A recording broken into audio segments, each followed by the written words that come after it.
to Ghost in the Valley podcast. I'm your host, Al Cooley. Today I have Eleanor Wagner on. She is the author of Warren County Hauntings and Other Strange Phenomena, and also Dream a Little Dream. She is the founder of the Lady Ghostbusters team, and Eleanor is also the podcast host of Eleanor Wagner's Strange and Scary World, Stories of Ghosts and Other Anomalies. I'll be right back with my conversation with Eleanor Wagner right after these brief messages. Are you looking for a new book to read? Check out my newest book, An Awakening by Wendy M. Cope, last name spelled K-O-K. Basically, it's a story of good versus evil, and these things slowly start taking over the residents of this small northern town of Neillsville, Wisconsin, and I would love it if you would read it. My books are available on Barnes & Noble, Amazon, Book Baby Bookshop, everywhere really, and you can find me at wendymcopeauthor.com. Today I have Eleanor Wagner. She is the author of Warren County Hauntings and Other Strange Phenomena. You know what? I'm going to start that over. More than a mouthful, that's for sure. That's why I record. I don't do the live. All right. Thanks for giving me a laugh for the night. Eleanor Wagner is the author of Warren County Hauntings and Other Strange Phenomena. Dream a Little Dream.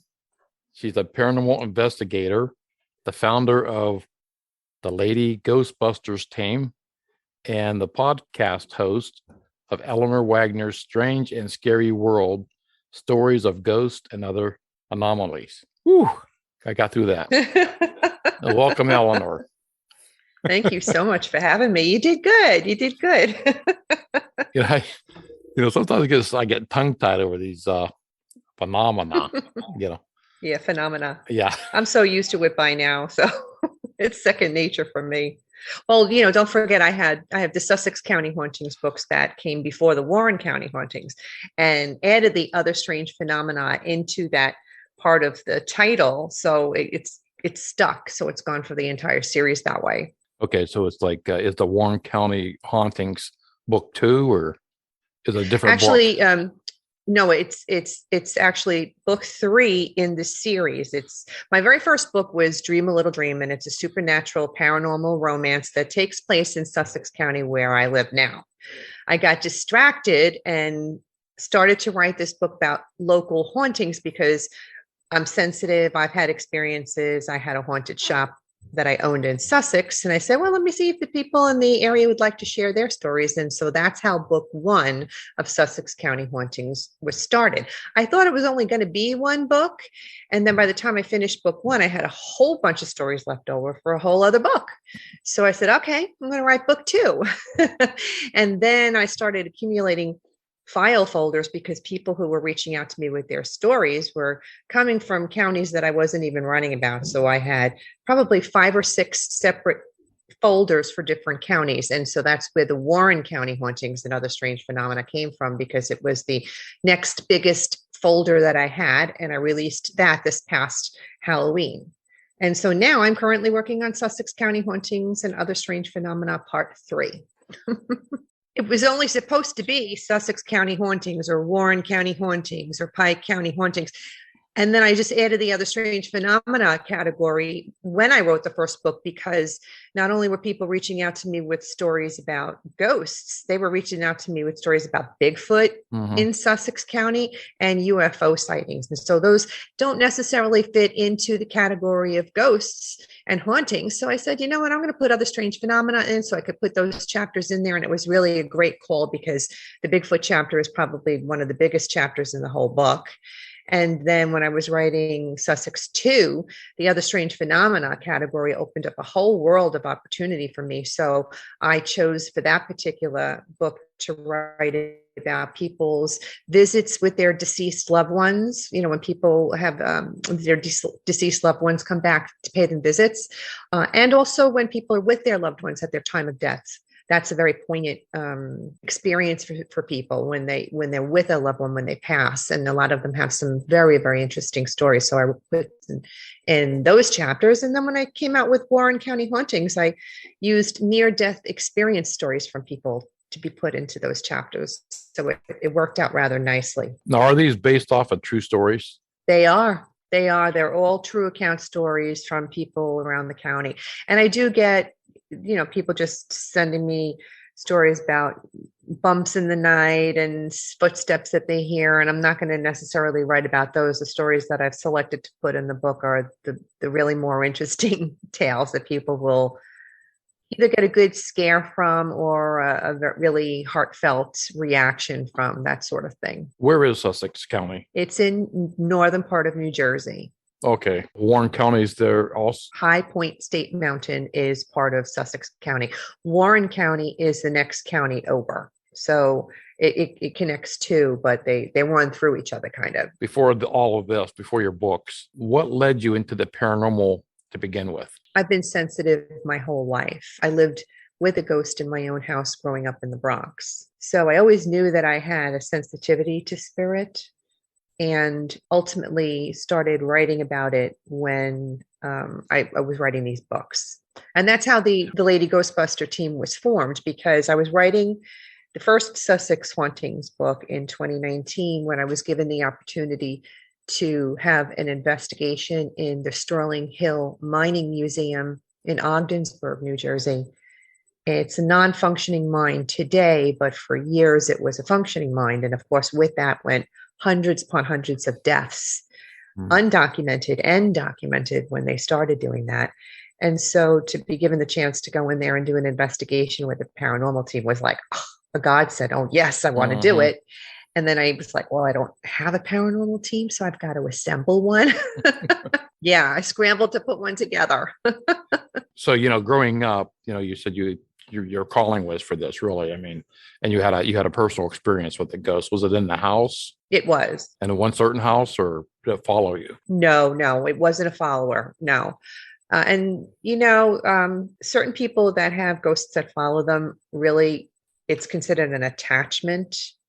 And to me, when ghost follows somebody, it oftentimes can be that the person is haunted. So it's not necessarily considered, how do I word this? So, well, if somebody's haunted, that ghost can attach to them and follow them. I've never had that before. I just had this ghost that lived in the house that I was growing up in, and it only stayed on the main floor of the house. So when I moved into the basement, I didn't see him anymore. But for years and years and years, I did. And as a young child, I was so afraid of it, because I didn't know that all he was trying to do was get my attention because he knew I could see him. See, now if I could go back to that house again, I would have a whole different experience with it, because now I'm not afraid to connect. How old were you? Oh, I was young. It started from when if I remember, as far back as like 5 years old, that I started to see him, and then ended when I was 10 and moved down into the basement. So 5 years. Was it friendly or mean? Definitely not mean-spirited. Didn't communicate in any way, shape, or form, other than that he would just walk from the corner of the living room into my bedroom and stop at the edge of my bed and just stand there and watch me. And of course, like I said, I was a young kid. I was terrified. I didn't know that he was only trying to get my attention because he knew I could see him. Actually grabbed me at one point when I tried to run out of the room, because sometimes I would get so afraid, even underneath my covers, I would scramble from my bed to try and run past him to go into my parents' room. And I think one time he just was going to work at it much harder to get my attention, and unintentionally scared the bejesus out of me. So, but like I said, it wasn't until I was 10 when my sister got married and moved out of the house that I was able to take one of the rooms downstairs in the basement, and never saw him again, because at that point I was living in pitch darkness. The basement was pitch black, and it was like, oh, this is heaven. I don't have to look at a lighted hallway and see him walking into my room anymore. I have done it, being a mother, a wife, a podcast host, a paranormal team, an author. You probably need to like one extra day in a week to get everything done. Oh my goodness. Writing. I mean, where do you find the time to fit that in? It's really funny that you should say that, because that very first book, Dream a Little Dream, I wrote that in the 90s before I had my children. I wrote that book, put it in a box, packed it away, and then became mom. And I was Girl Scout mom. I was 4-H mom. I was women's group mom. I was all of those other things and never really did the writing thing like I had so fervently before until they were full grown. And social media took on this big explosion and reconnected with high school friends. And one of them had said to me, he had gotten his book published. And I was both excited for him at the same time as I was envious, because I knew I had written a book that I thought was pretty darn good and packed it away and did nothing with it. And so he had said, pull that thing out of the closet and let's send it into my publisher. And that's what reignited for me the drive to start writing again, because now my kids are full grown and I've got a little bit more time on my hands than I would have before. Right. And now I can really devote myself to a career that I normally wouldn't have been able to do before. With that, everything just started to take off. I never expected it to be as vast as it has become. I thought it was just going to be, me writing and having fun doing that. Not to say that my family doesn't feel neglected at times. I mean, I get it from my husband and my daughter that still lives at home. I mean, she's 22, but she's still like, no, Mom, I want to just spend time with you. I just want to watch a movie. I want to just hang. And all I want to do is sit by my computer and write. And now that I've got all of these podcasting interviews that I'm holding, or who are interviewing me, or I've got presentations I've got to go to out at the library or at the college, and all of these things that I've got to fill, including paranormal investigations, and still find time to write that book. It's becoming all consuming. It really is really difficult, but I'm trying to manage my time appropriately so that I can get it all done. I was looking on your YouTube page. You did a video for like inspiring writers. You had you and your friend was doing a either traditional or self-publishing. I thought that was really interesting. Yes. Because myself, I'm not there yet. I'm not putting the cart before the horse, but I'm looking at that, both avenues, because not everybody's going to be traditional published. I mean, you have to be accepted, naturally, and your book has to be good enough. I thought that was really interesting. I like that. I like the way it was kind of a sit down, going back and forth, what's the pros and cons for each one, Mm-hmm. and how you wrote your books and how she wrote hers, or published it. Well, thank you for that. What I can tell you that is that a lot has changed since that video was created, although it is still very informative to somebody like yourself who is looking to see and listen to both sides. I could probably have a part 2 and explain what could happen if you were with a regular mainstream publisher, because not all of them are those big, huge publishers that do all of these things for the author. Some of them are just small houses, which that one was, but it was still a legitimate publisher. And for the first year that I was with them, for all intents and purposes, it was great. I couldn't complain. I mean, I was doing a lot of marketing and I wasn't seeing anything really much from it. I mean, I was getting a check here and there, but it still, to me, didn't seem to be in sync with everything that I was doing as far as the marketing was concerned. And so at one point, and I would never have known about this if a fan hadn't reached out to me via email, she contacted me. She said, Miss Wagner, I read your Hauntings books and I really enjoyed them. And now I would love to get the Dream a Little Dream book, but every time I go on Amazon, they tell me it's out of stock. And she said, I've tried several times and I can't get a hold of it. So I said, well, I have some in stock at home. I have inventory, so I'd be happy to take your order, but thank you for letting me know. So I contact Amazon and Amazon tells me your publisher hasn't been replenishing our supply. So I'm like, what?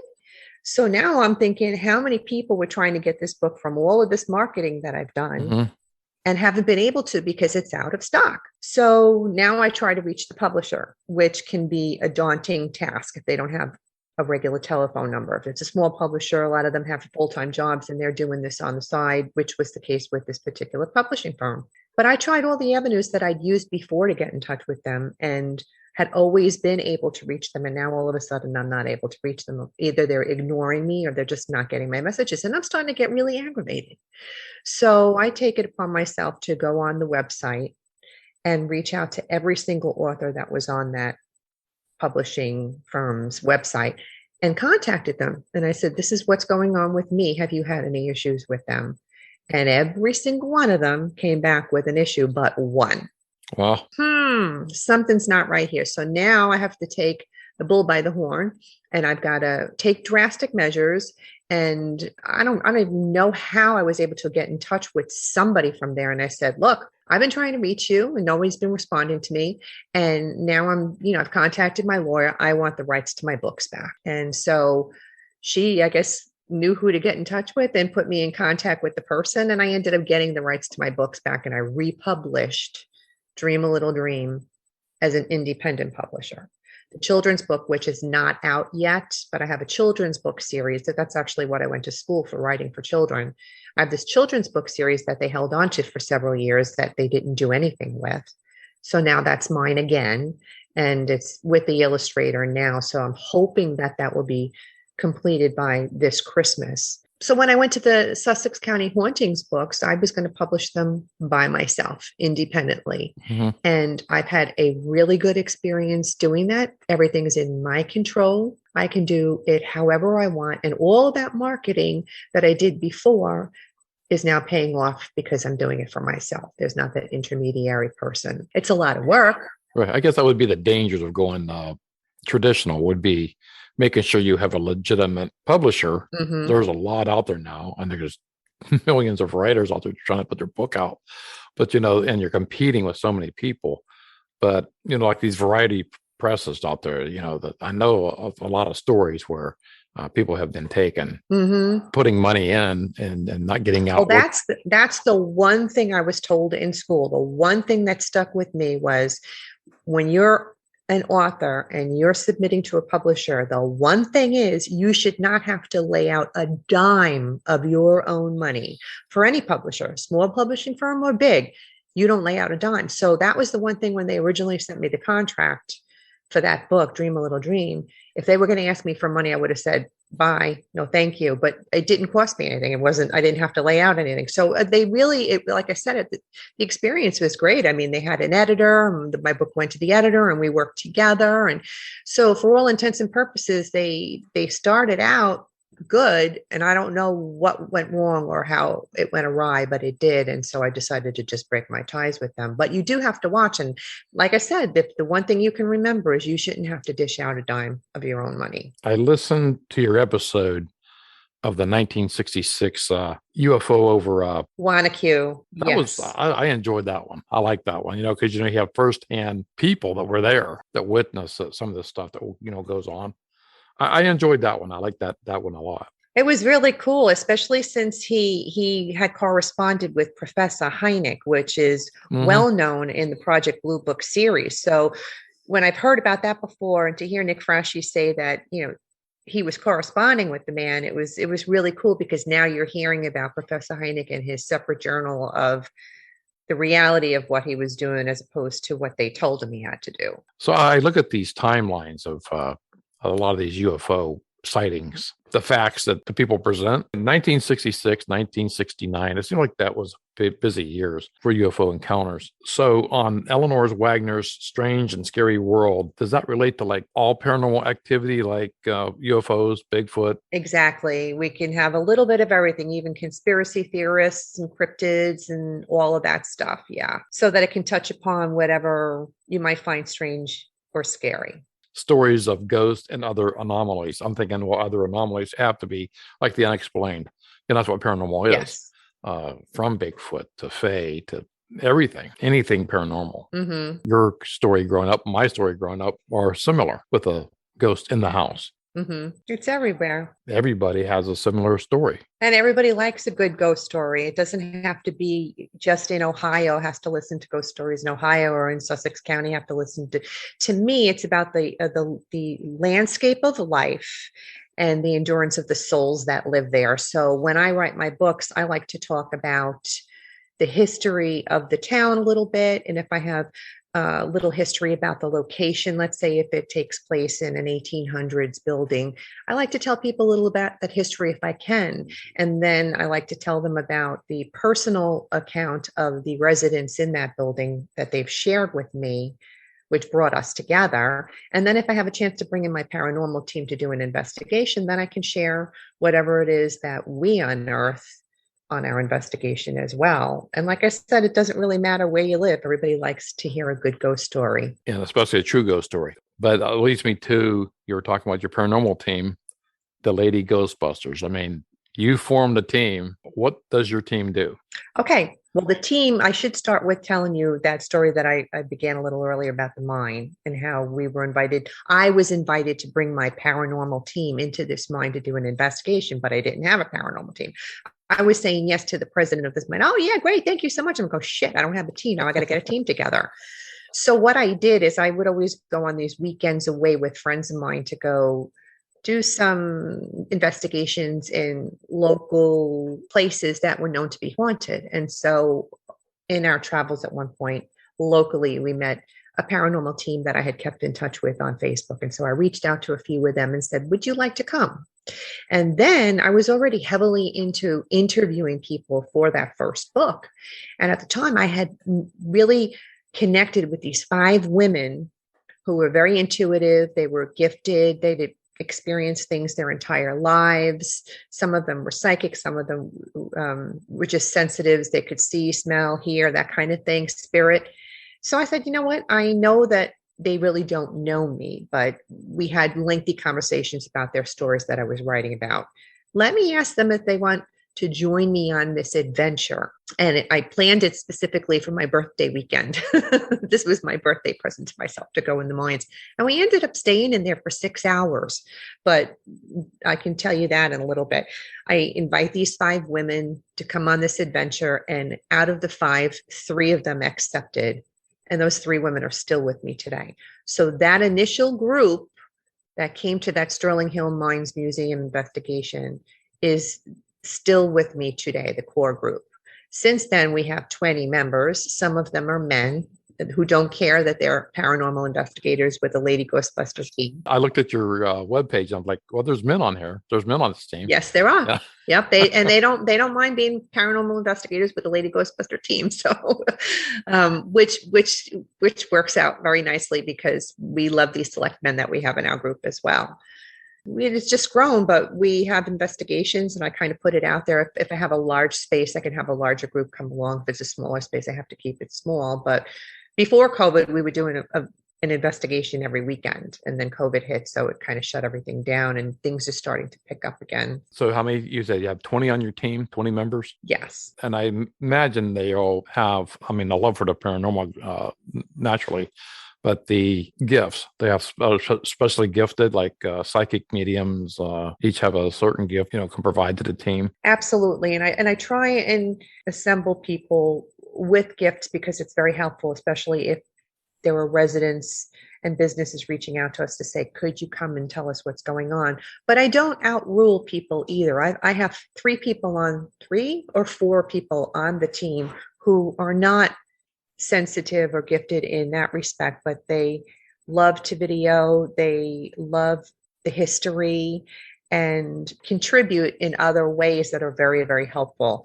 And believe it or not, one of them who was pretty introverted and didn't think she had any gifts at all has now since really blossomed and found that she really is gifted and didn't really know for certain. So when you're around that energy with these people all the time, stuff that you didn't even know was there just starts to surface. I'll be right back with the rest of my conversation with Eleanor Wagner right after these brief messages.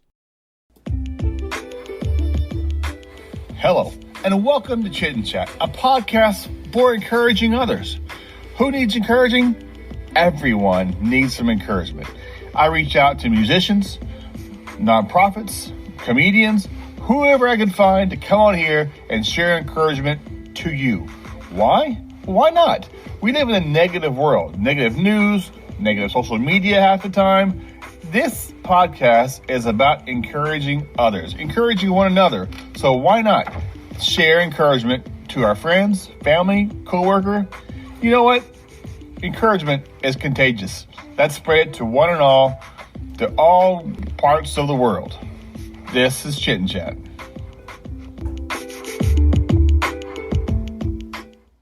I imagine that you guys check each other like at the door, so you can play off each other, use each other's investigation. Oh, absolutely. Tactics. That energy is amazing when you're all together. And there are specific team members as well that really really click. They feed off of each other's energy and can finish each other's sentence. Like, for example, there's Laurel Devine and Art Peterson.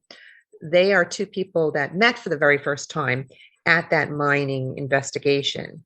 They'd never known each other before, but they met that night and they clicked so well that we got a whole story from a spirit through the two of them. And to this day, when they come together for an investigation, it's just amazing to have the two of them work together. In fact, I don't know if I mentioned, but the footage that we got from that mining investigation, we had so much happen that night. We were in there for 6 hours, didn't feel like it was 6 hours, when we had so much happen that night. We all had our cameras rolling and we all had audio, and we had different angles for this misty fog that actually was intelligent and communicated with us. And I selected the best footage from that event and sent it into Paranormal Caught on Camera, and they liked it so much they featured us on an episode. Then how far out do you travel? To do an investigation? We've gone, I'd say, a little over an hour or so. It's not that we weren't, it's not that we would object to going further. We just have never done so because I've been writing about the counties surrounding where I am. And so the people that have been reaching out to us obviously know I'm writing about Sussex County or Warren County or Morris County or Passaic County. These are all the counties that surround this area. And because they know that, these are the people that are reaching out to me. So it's not like I've gotten anybody from, say, Arkansas say, hey, can you come over here? We have an you know what I'm saying? Mm-hmm. I'm not going to say no, we wouldn't do that, but we've just gotten our fill with stuff going on right here. So it doesn't really mean that we have to travel very far. Do you do residential and business? Yes.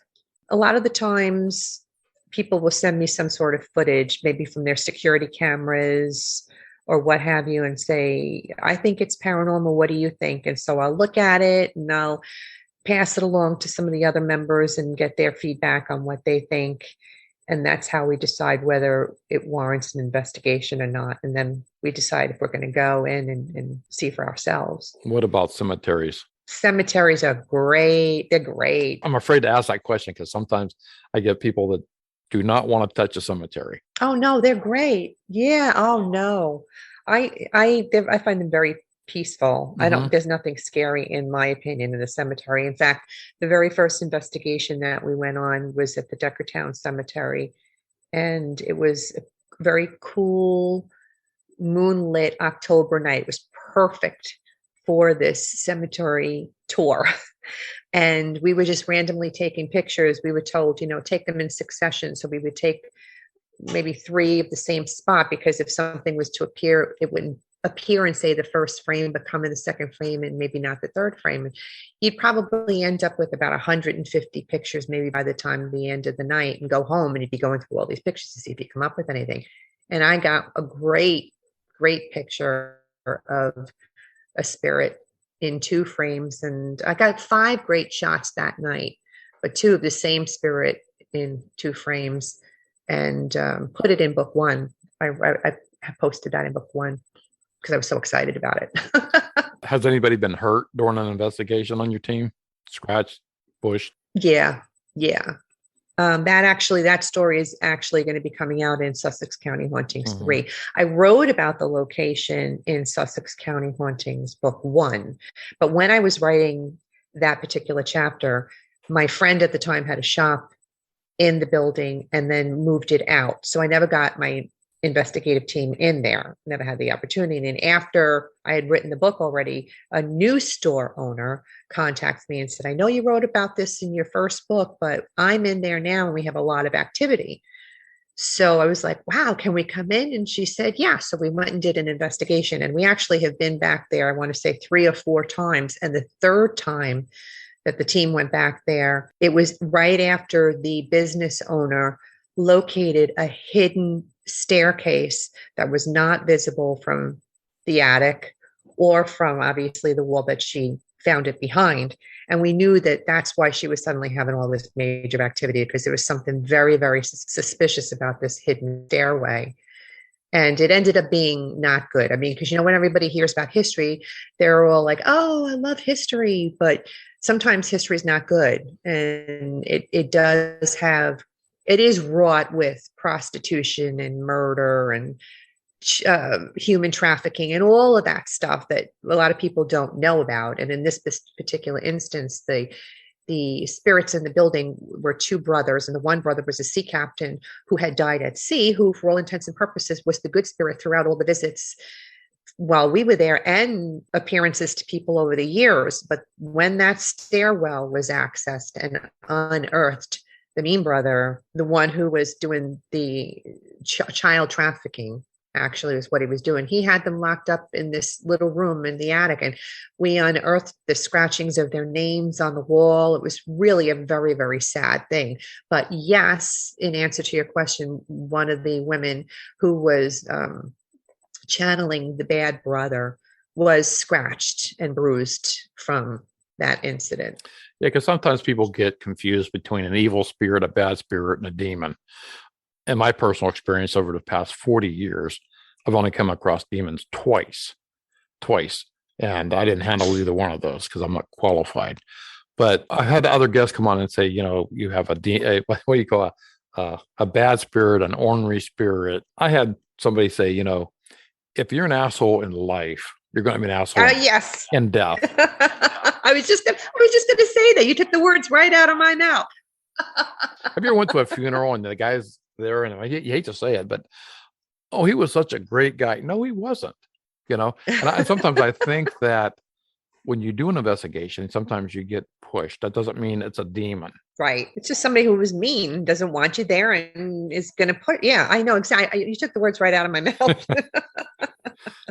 It is so true. Have you ever come across a demon? No, and I'm not equipped to either. And Laurel Devine, who's probably her and Art Peterson, who are the most experienced from our team, they would probably be able to handle it. But that's not something that I'm equipped to do, nor have any desire to.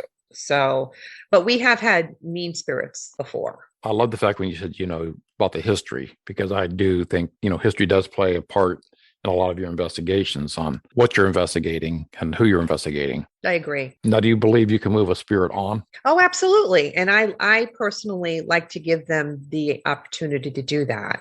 I like to say to them, because we've had instances, for example, we had one instance where there was a spirit of a man he was a gay Catholic. Mm-hmm. And so he had taken his life, and he not only was tormented by the Catholic guilt, he was also afraid that he was going to be judged on the other side. He was actually taking care of a little boy ghost who was an epileptic in life. And just think about being an epileptic in like the 1800s. Mm-hmm. You were considered cursed and outcasted, and you were locked away from society. And so it's amazing that these two spirits came together in death. The elder was trying to protect the younger one, and neither of them wanted to go into the light for fear of being unaccepted. And so we took that opportunity to pray for them and tell them that in the light there is love, there is no judgment, and it's okay for you to go there. And they ultimately ended up going, which I was really glad about. If a spirit wants to stay, they have a reason for staying. I just wish they would all know that if you go to the light and you go to the other side, you can come back anytime you want to. But if you don't go, you're stuck here in this place. Right. My personal belief is there is a heaven and there is a hell, and there is spirits. There is an afterlife, and you can, I agree with you, give them the choice if they want to move on or stay where they're at. Yeah. Yeah. And I agree that, there is definitely a heaven and a hell, and I don't care what anybody says. I mean, I have Deb Zielinski. She is one of my team members as well, and she's a nurse. And nurses see a lot of shit. Oh, yeah. And I wrote about her story in book 1, where she is working in an assisted living facility, and she sees, 2-3 weeks before a resident dies, who comes to prepare them to go, because she's a very sensitive medium. And so she's able to see these spirits, and she has seen both heaven and she has seen both hell. Yeah, hell is pretty scary. Your thoughts on the Pentagon UFO release last year? I'm so excited that it was released. Are you talking about when President Trump released all the information about UFOs? Is that what you're talking about? Just released last year with 23 incidences, and actually only one was solved, saying it was a weather balloon. I'm excited that the report was released. I wasn't surprised in what was in it. Sure that there's a lot more that they haven't talked to us about, haven't told us about. And I'm sure that I know that that you can go onto the sites yourself and see a lot of stuff that's been released that the public doesn't even know about. Because I have friends that do that all the time. And like, oh yeah, look what they've released and nobody knows about it. I'm like, wow, that's pretty crazy. Have you yourself ever had a UFO experience? Never, no. But I live in Trumbull County. 1994, there was a big incident. I'm not sure. Matter of fact, it was put on Art Bell's Coast to Coast Radio back then, and made our county famous for these UFOs. Well, it just so happens two of my friends, really good friends of mine, are on two different police departments that chase these things from Ohio to PA. Ooh. And we can look it up on YouTube or Google it, UFOs over Trumbull County. That opened my eyes at that time, because I had a friend, a coworker that came to work that same night that was talking about there was a UFO over his car. And we all was like, okay, Bob, what were you drinking? I mean, that's how our mentality was. And that's how if you listen to the 911 tapes from that episode, and I have the 3-part or 4-part series on my podcast on that incident, from the dispatcher and the police officers going back and forth, and the TV crew and the newspaper crew, everybody was there. And yet they're told the next day it's a weather balloon by the State Department. I mean, I have not seen one. That's not saying I don't believe in them. Sure. Well, when we moved to Sussex County, actually, when we moved to Wantage, where we are right now, it was very desolate at the time. It was a very new development. We were the only second house in the development. And so there was a lot of coyote, a lot of wildlife, pitch black, nothing around for a ways. And we had our house, we had a pool in the backyard, and it was night swimming time. And my kids were outside in the back with a friend swimming in the pool, night swimming. And I was just inside the house doing whatever I was doing. They come running in from outside. Mom, we have a UFO. Come out here. There's a UFO. And I'm thinking, what? So by the time I get out of there, obviously there's nothing there. It's gone. I had the good sense at the time to say, okay, I'm going to do something with your kids right now, because I want to see if you all say you saw the same thing. I want you to show me that you saw the same thing. So I had them separated in different areas of my house. I mean, I really did this methodically, put them in 3 separate areas, gave them papers and pencils and utensils to create a picture of what it was that they saw, because I wanted to see if they drew the same thing. And each kid drew exactly the same thing. And I still have the pictures. I put them in book 1 because it was like, okay, they said they saw this, and it looks exactly the same in every picture. Everybody's calling in, and even the dispatcher saying, what's in the water tonight? I mean, what's people drinking? Swamp water? Have that many calls coming in on the same thing. And then you have law enforcement telling you it's over their car. Right. Nick Frasche, he and his partner didn't want to, they were afraid. They were up for promotions. Neither of them wanted to talk openly about it, because they didn't want to be called crazy and not get their promotions. So they talked amongst each other about it so that they could fathom that this actually happened, and they had each other to confirm it for the other. But they didn't talk about it until after they were retired, and they could say, fridge you, I'm going to talk about it, because now you can't do anything to me about it. Back then, unless you had Art Bell on at midnight every night, you really didn't get these stories. It was hard to find a show based on the paranormal, on ghosts, on spirits, on UFOs, Bigfoot. I think it's more accessible now with social media. Oh yeah, and I do feel that they try and shut you down, like they did the gentleman from the Post Cows, and it's a choice they make whether they're going to come out about it or not. I think it's very brave that they do. It's just sad that people get shut down like that. And I think now more people are speaking openly about it, like you said, on social media. So it's getting around a lot easier and quicker. And I forgot to ask you when I was talking about your paranormal team, the lady Ghostbusters. What type of equipment do you like to use? We are more traditionalist than anything. We rely mostly on our senses and what we can see, feel, and hear. Although we do use your typical K2s to see about the energy, we'll use dowsing rods and pendants so that they can communicate with yes and no responses. We are really big on audio because that is just undeniable proof. When you get a voice coming in a conversation, it's just a like, wow kind of moment. That you'll be there talking and all of a sudden you'll hear a response, not in real time because you're standing there chit-chatting until you listen back to that audio. It's there. I mean, I know in this day and age, people can manipulate video footage, which makes you question whether something's real or not. I mean, if I'm there and I've watched it and I saw it happen in real time, I know it's real. I know it's legitimate. I know we didn't mess with the video. But the public, if you're going to share it with them, are going to say, I don't believe that. They did something to it. So it's kind of iffy. But an audio is a lot harder, I think, to do something about. Usually sometimes your non-believers are not going to believe no matter what. You got the audio and the video. And to me, it takes me back when I did my documentary. I had the equipment. I had my team. I had my actors. I was making this documentary and nothing. Nothing happened on this bridge. Yeah, you can't make it happen. It wasn't until after my crew left the bridge. I'm down this little hollow in Pennsylvania by myself. Oh, don't tell me. And that's when I get confronted. I mean, it's hard to tell somebody that, because you're labeled crazy.